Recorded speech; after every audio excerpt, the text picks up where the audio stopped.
As an attorney, I've learned a few things about how to communicate with people, especially people that don't agree with me. So today, I'm going to give you 3 top secret, powerful, simple tools that you can use today instantly to improve your communication.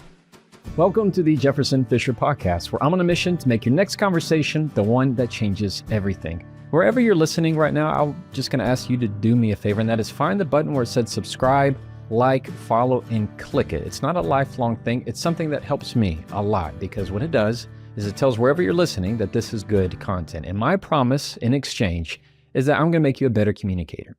Episode after episode, I'm going to be here to make sure that your words have power. So thank you very much.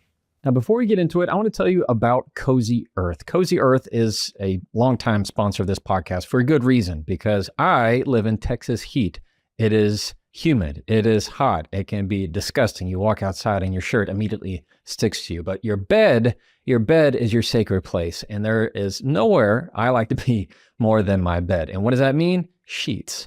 I love Cozy Earth's bed sheets. They're on my bed right now. It's what we use every single night. We have multiple pair of them. I'm going to encourage you to go to cozyearth.com/Jefferson. Use the code Jefferson and you're going to get 40% off. All right, that's 40% off, and you can do a 100-night risk-free trial of their sheets. So you really have nothing to lose. I want you to go to cozyearth.com/Jefferson. Use the code Jefferson for 40% off. Now, I know probably you're thinking, hey, look, I don't know if this episode is for me, Jefferson. I'm not an attorney. I don't know legal things. I don't know how you guys communicate. Get rid of that idea. There are plenty of people that go to law school that aren't good communicators. I mean, that goes in any profession that you can think of. Just because you go to law school does not tie into good communication skills. Now, litigation, on the other hand, where you are representing one party and somebody's representing another, and you are in the courtroom, that's very different.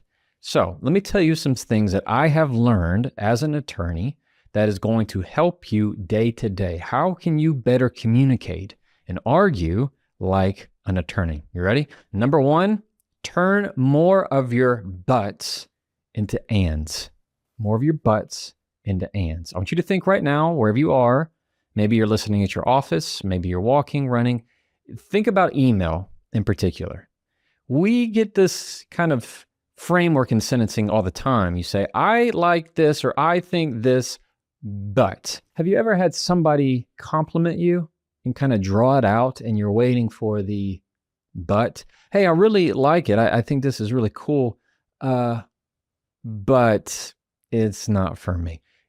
It is the separator of many things, and it hurts your dialogue. And as an attorney, I have learned this technique for many years because of depositions. When I'm cross-examining a witness, I want them to be giving the information that I need. And if I start to use the word but, I'm instantly putting up walls between them. It's the same way if you said something and I go, but what about, you see, I'm not even accepting your point of view when you say that. I'm just going, but what about, but him, but he did this, but what about this? What do you think about this? You're putting up walls. So let me give you some examples of this. Think of, let's say there's somebody who says, yeah, I really like this, but it's not for me. You just deleted everything. But has the tendency of deleting anything that comes before it and builds onto it. This is a very common scenario. I love you, but this isn't working for me. Or, I mean, maybe you're in a relationship right now or you've been through a breakup and they say, well, I love you, but it deletes everything. I love you, and I need to tell you this isn't working for me. You hear the difference? You hear the difference in how more assertive that is, how more grounded that is? Here's some other examples. Somebody who goes, I hear what you're saying, but I disagree. Instead, it's, I hear what you're saying, and I see things differently. You hear that? Big difference. Here's another one. I'm sorry I did that, but it wasn't my intent. Remove the but, replace it with and. I'm sorry I did that, and that wasn't my intent. Now, huge difference. You can already hear that. So start thinking in your emails how you're going to replace that, how you're going to move that, because it's going to increase your communication skills tenfold. And every day for my depositions, I might be asking a witness. I've seen people ask witnesses if I say, they give me an answer and I say, well, yeah, I hear you say that, but my question is more X, and they immediately clam up. If I were to say, no, I appreciate you telling me that, but what I'm really trying to get at is, they clam up because it goes, oh, what I'm telling you doesn't matter. You don't want what I give. Oh, excuse me. I guess what I just said doesn't matter at all to you. And so it puts up a wall. If you want to level up your communication, listen to me, you need to switch your buts and replace them with ands. I promise you, it is going to be a game changer for your communication if you're willing to do it. You're going to start catching it all the time. It's going to be a lot better for you. Number 2, stop arguing over the specific and start going to the general, especially when things start to get heated. I get all the time where somebody is saying something to me that I disagree with wholeheartedly. And it's very tempting to start getting into the minutia of it and start trying to pick it apart. That doesn't do any good. You know this. Somebody's telling something, let's say your grandmother is telling you how you should be raising your child, or your grandfather's telling you how you should vote, or you're getting into an argument with parents or somebody at the office and they start talking about specifics. Instead of diving right into it and going tit for tat and trying to it's a back alley knife fight of just 1,000 paper cuts, go to the general. Meaning, instead of thinking micro, I want you to think macro. One of the best tools that has helped me when I can tell that when I'm talking to a witness, things are starting to get heated, I say, I agree. Hear me out. I don't say, I agree with what you're saying. I say, I agree that's worth a discussion. I agree that's worth talking about. I agree that's a point. I agree that's a way to think about it. You see how instead of just arguing about the little things, which most of the time really don't matter, they really don't, I start agreeing on the overall thing. Let's say you and I disagree over something politically, but I know we're just arguing over the little things. Instead of getting into the minutia, I might say, yeah, I agree. I agree. We should take care of the next generation. I agree. Find things to agree upon. You hear how people say, find common ground. I don't necessarily agree with that all the time. What you need to do is find any ground to where you can get above, to where you feel like you're breathing above the argument. And a lot of the times that comes from not thinking micro, but thinking macro. I agree that's worth talking about. I agree that's worth a discussion. That one right there, I use all the time. I might be talking to a witness and they start trying to pull me into something, and I might say, you know what? I agree that's a concern. I agree that's a fair concern. I don't have to agree with what they said. It's just, I agree that's a fair concern. And it instantly draws them down. It's a wonderful way of stopping them from getting defensive. And it's worked time and time for me in the courtroom and in the depositions. Now, before we keep going, I want to take a second to tell you about Peak. Now, I was born and raised a coffee guy, but over the last few years, I've really found a lot of joy in teas. I drink tea at night, in the mornings, on the go, and one of the ones that I have in my daily routine is Peak. That's Pique. It's these little tea crystal packets. So it's not like an actual, you have to steep it or anything. They've already done that in the process with the crystals. So you just have to rip it off, put it in some water, and it's simple. It's on the go, and I really enjoy it. A lot of their products have awesome benefits, a lot of vitamins, a lot of supplements. One of my favorites is this new one they have that is calming. It's an electrolyte, but it also has a lot of magnesium in it. And so it's just simple.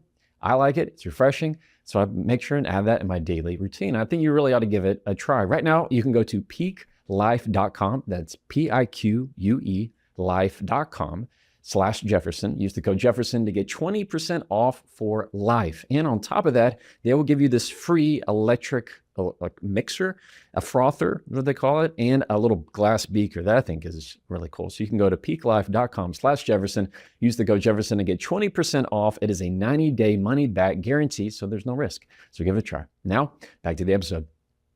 3, here is something you're going to hear from me a lot because it works. It certainly works in the courtroom. It definitely works in day-to-day that you can use anywhere, anytime.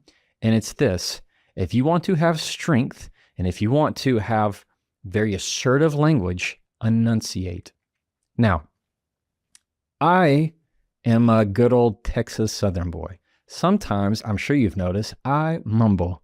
I mumble a lot. But if I'm wanting to really get into something and I want somebody to pay attention and understand I mean business and I'm very serious, I will enunciate every word that I say because it is making it crisp. It is making it pointed. And it's not just me enunciating. I slow things down. So if I'm asking a witness a question, and if it's very important, I'm not going to just breeze right by it. I'm not going to go real fast. I'm going to slow it down. I might say, Mr. Williams, you did not go to the store. You hear how that's a lot more grounded rather than me saying, Mr. Williams, you didn't go to the store, did you? You didn't go. They're going to just take that away. So if you slow it down, it's like you stay in flow in the conversation. You stay in flow. Think of it as if you're pulling some thread or you're opening a jar, you're trying to untie something, or you're hooking a fish and it's pulling on you. The tighter you pull, you snap it. So if you try to go really fast when things are getting really hectic and chaotic and tense in your conversation and you yank, you will snap that line and you will lose them for a very long time. But if you breathe and slow down your words and you enunciate and you go with the flow and you draw it out, make the conversation last longer. You're going to add in pauses. You're going to add in silence. You're not working in defensiveness. You're working in wisdom. You're giving time to regulate. So whenever you find, and whenever I have ever found a witness to be very adversarial to me, and I know they don't like me, I know that has a lot more to do with their emotion and a lot more based on their assumptions of who I am. So when I can slow down, not only do I listen better, they regulate better. And so it is something that I use time and time again. I want you to think of that imagery of whenever you rapid response to something and you get really angry, you rush into the response without thinking through it, you're snapping the line. You're snapping the line. I want you to give with it a little bit, then pull it back a little bit. And you can do that by using your breath and slowing things down and drawing out the conversation. See, I told you, it's not all that legalese stuff. It's not the henceforth, wherefore, whereas, therein, mumbo jumbo. That doesn't mean anything. These are tools that I've picked up as an attorney in the courtroom, in the depositions, you name it, mediation rooms, that have helped me improve my communication. And these are tools that can transcend any place that you are. So if you feel like you're getting worked up in the car and you're, driving with your spouse, draw out the conversation, use more silence. If you find that somebody is arguing with you about something, instead of getting into the minutia and the details, find things above it that you can agree on. I agree this is worth talking about. Easy to use. And number one, get in the habit, you see how I reverse this? Get in the habit of turning your buts into ands. That one to me is the most powerful. That one is the most powerful because you pick it up. Just get militant. Get disciplined about finding ways to turn your buts into ands. Because buts put up walls, ands build bridges. So use the one that gets you where you want to go. All right? As always, try that and follow me.